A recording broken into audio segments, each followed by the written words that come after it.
Ladies and gentlemen, we are back for another interview on Emmy on the Hinge, and we are rocking the old school intro. Absolutely fantastic stuff. For Gabe Rednose, an absolute pleasure, Gabe. Thank you very much for joining me. How are you? I'm doing great, brother. Thanks for having me on again, man. It's a pleasure to be here.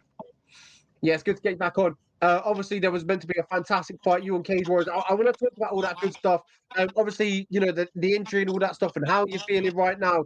But firstly, I'd love to talk about that. 7 months after, you know, that surgery, are you feeling much better now and ready to go? Yes, sir. I'm back in that thing like I never left. It's all the way in the back of my mind. Everything's good. No injuries as we speak. Ready to go, man. I'm itching to get back in there. It's been too long. Yeah, I kind of want to ask, what's going through your head when you're sitting on the sidelines and watching from a couch and not being able to move with that right knee just being operated on? What went through your head? It was terrible. You know, I was sick to my stomach, man. I could just see these guys in the cage that I know that I could for sure put my hands on and get my hand raised against, and you know, to see them get these opportunities, you know, that come about, you know, for sure made me sick to my stomach. But it's all in God's plan. You know, I'm trusting that this all was supposed to happen, and you know, bigger and better doors will open. Yeah, absolutely. Like what you just said there, one thing leads to another. It was meant to happen. Cage Warriors unfortunately didn't happen, but now we got King of the Cage. Talk to me about that. Obviously, a fantastic little promotion over there in America. Is that one good to get off the list? I think we might have lost him. Can you hear me? I can hear you, yeah. Can you hear me? Yeah.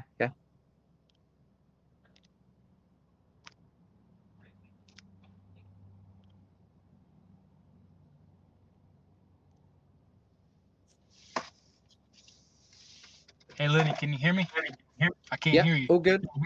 Can you hear me? No?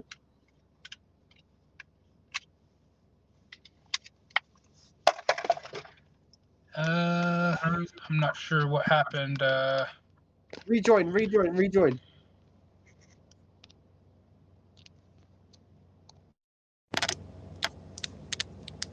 Can you hear me now? I can hear you. Much better now. Oh, I apologize. I don't know what happened. There we go. Anyway, straight back to it, straight into the question. Basically, I was just going to say one thing led to another. Obviously, the injury was unfortunate, but you got an opportunity with King of the Cage. Talk to me about that. You know, a big opportunity for yourself, and you know, a promotion that's very well known in America. How does that feel? You know, feels great. You know, I got blessed with this opportunity. My coach Joe Stevenson has really good relations with King of the Cage. He was one of the King of the Cage champions whenever he was on his way up, and you know, I'm going to do my best to fulfill those shoes again and try to capture one of these titles before going on to a major promotion. Yeah, if I remember right, in saying, or maybe Joe Daddy Stevenson has obviously you mentioned there fought for King of the Cage, and also fought for King of the Cage on a TV show, but I can't remember what the TV show was called. It was an MMA series, and I can't think of it to life of me now. The Ultimate Fighter. No. It was like a series. It was like it had like a storyline to it and everything. I'm gonna try and think of it, and when I tell you, I'm gonna try and think it. You should watch it. But Stevenson's in that. It's good stuff. But anyway, yeah, King of the Cage, good opportunity for yourself. Professional debut. Tell me what that means. Obviously, you've been an amateur. You have 9 fights to amateur. Now is the time to step up to the professional, or I think 9 or 10 fights in amateur. But now we're in the professional scene. How does that feel? You know, feels great. I feel like my skills and what I've done on the amateur scene, you know, it speaks volumes, and you know, I can't say how excited I am to get in here and test myself out on the professional scene. Nothing's gonna change. You know, I'm gonna go in there, my hand's still gonna get raised, and I'm gonna come out, do what I can, and just give my all, and all glory to God. There we go. I found it. MMA series called Kingdom. Kingdom. Yes, I know exactly what you're talking about now. Yeah. And I remember seeing Joe Daddy in it, and it just reminded me of that. Yeah, he actually did all the fight. He actually did all the fight choreography for that movie. There we are. Yeah, for that series. I remember that now. Yeah. What series that is. What series that is, by the way. Really good stuff. Remember they used to fight King of the Cage in the series as well. Yes, sir. A lot of history behind it. Obviously, you mentioned if you look at who's fought for the promotion as well, really good, list of names, legends that have gone to the UFC and created some really good stuff. Does that motivate you a lot more? That it's a respectful path for legends that have gone on to fight for the UFC.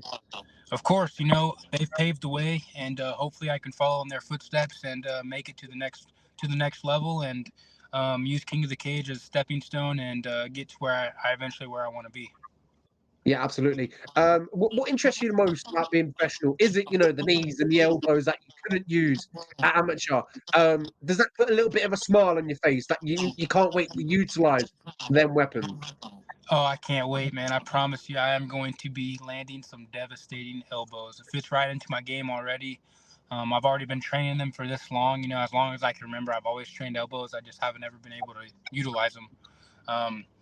Yeah, you're definitely going to see some devastating slicing elbows whenever I get in there. Yeah, absolutely. On your professional debut, as you mentioned, October 10th, co-main event. That speaks a lot. Obviously, as we talked about, professional debut straight into the co-main event slot. How does that feel? That obviously King of the Cage, they're kind of respecting you. I feel like you're a high value asset. How does that feel? It feels good. I feel like they are respecting what I've done on the amateur scene. And, I know a lot of people say there's a big difference between amateurs and professional, which, of course, I realize that.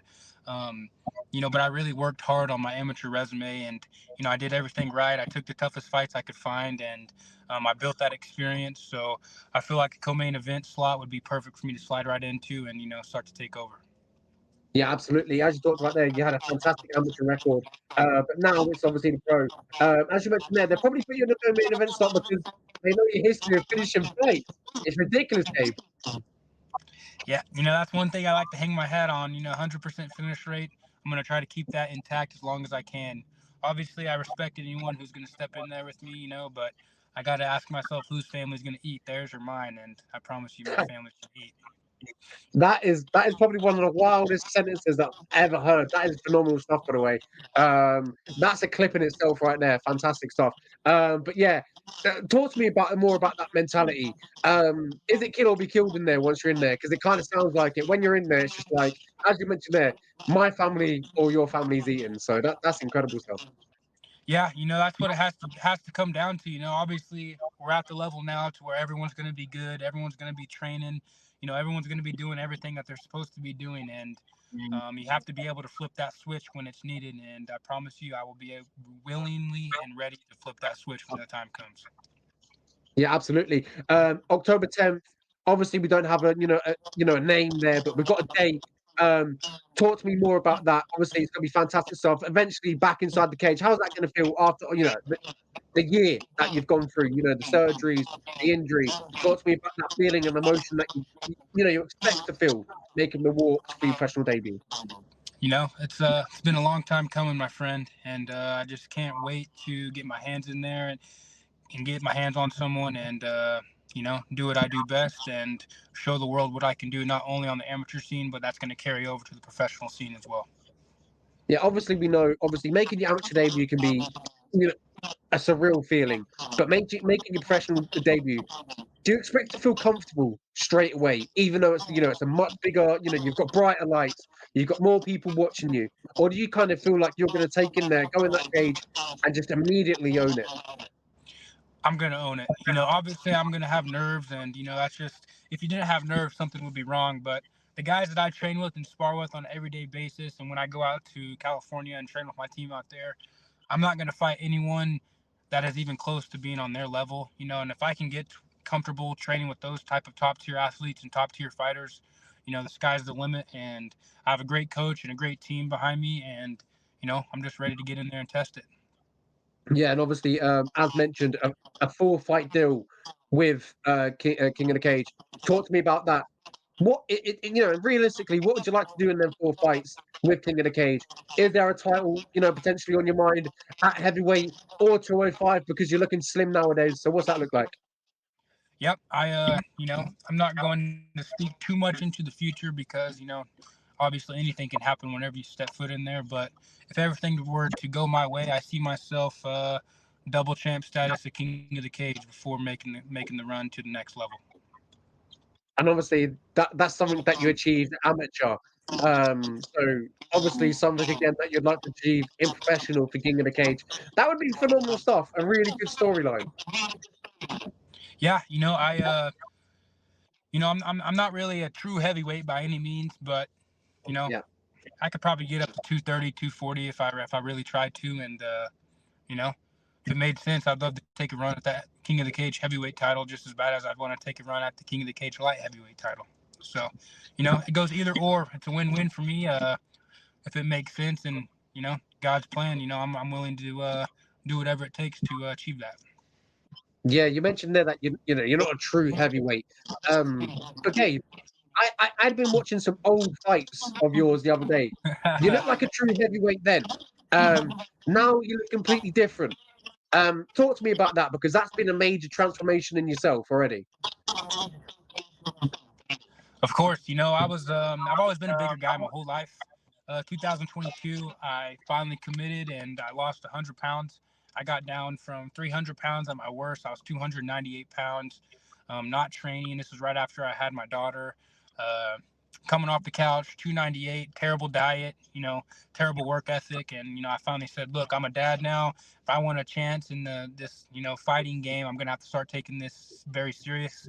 And ever since that moment, I lost 100 pounds. I got down to around 200 pounds in 2022. That's when I represented Team USA. I weighed in 5-6 pounds under the weight limit of 205 for my Pan Am Championships for IMAF. Right now I'm sitting around 220. I feel like heavyweight, light heavyweight, it could go either way. I'm comfortable in there. I fought a lot of fights at heavyweight. I'm used to fighting bigger guys. If it makes sense, I'm definitely willing to fight both weight classes.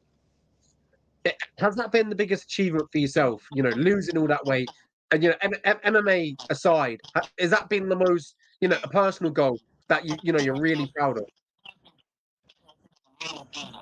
Of course, becoming a father and leading by example, I have to show my kids the right way. And who am I to try to teach my kids about fitness and about martial arts if I can't even properly do it myself? So I knew right then and there that I had to lose this weight and start leading by example and teaching my kids that being extremely overweight and obese is not okay. And I say obese, I was pretty fat. I was a pretty fat guy, bro. So I just had to show them the way and show them, hey, it's not, this isn't cool and this isn't the way to live. So their entire lives, they have known fitness is our life. That's just something they've known growing up, and that's all they've seen. And I really take pride in that.